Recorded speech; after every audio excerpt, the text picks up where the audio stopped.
हरे कृष्णा, राधे राधे। श्री कुंज बिहारी श्री हरदास, श्यामा प्यारी कुंज बिहारी, जय जय श्री हरदास तुलारी।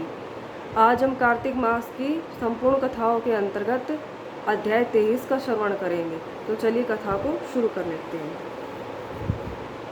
नारद जी ने राजा पृथु से कहा, हे राजन, इसी कारण से उद्यापन में तुलसी की जड़ में भगवान विष्णु की पूजा की जाती है।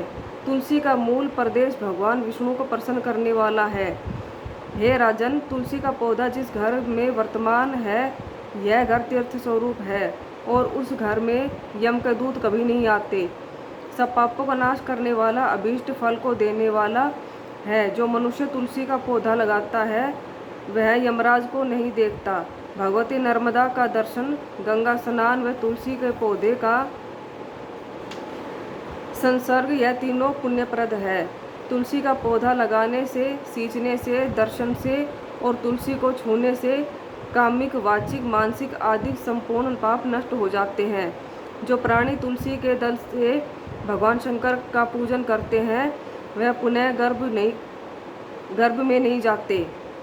निसंदेह वे जीवन मुक्त हो जाते हैं। तुलसी के दल में पुष्कर आदि समस्त तीर्थ, गंगा आदि संपूर्ण नदियाँ और विष्णु प्रवृत्ति सब देवता निवास करते हैं। तुलसी के साथ यानी तुलसी के पास जो अपना प्राण विसर्जन करता है वह चाहे कितना बड़ा पापी क्यों ना हो, उसको यमराज नहीं देख सकते। हे राजन, जो लोग तुलसी के काष्ठ का चंदन लगाते हैं वह सहज ही मोक्ष को प्राप्त हो जाते हैं। उनके द्वारा किए गए पाप भी उनके शरीर को स्पर्श नहीं कर पाते।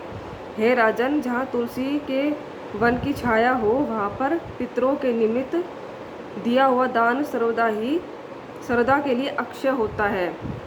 हे राजन, आंवले के वृक्ष की छाया में जो प्राणी पिंडदान करते हैं उनके पितृ यदि नरक की यातना भी भोग रहे हो तो वे मुक्त हो जाते हैं।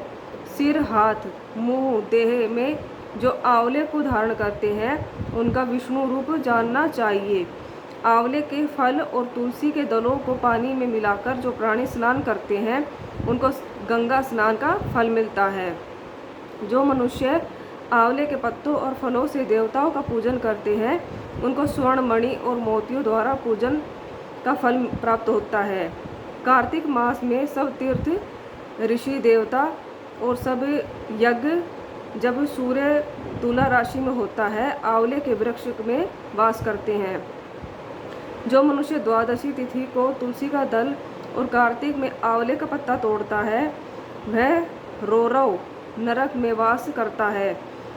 जो कार्तिक में आंवले की छाया में बैठकर भोजन करता है उसके अंत संसर्ग में सब दोष नष्ट हो जाते हैं। कार्तिक मास में जो आंवले की जड़ में भगवान विष्णु का पूजन करता है उसको श्री विष्णु क्षेत्रों में पूजन का फल प्राप्त होता है। आंवले तथा तुलसी की महत्ता का वर्णन करने में श्री ब्रह्मा जी भी असमर्थ है। इसलिए धात्री और तुलसी की जन्म कथा सुनने से मनुष्य अपने वंश सहित मुक्ति प्राप्त करता है। 23वें अध्याय की कथा यहीं पर समाप्त होती है। हरे कृष्णा, राधे राधे।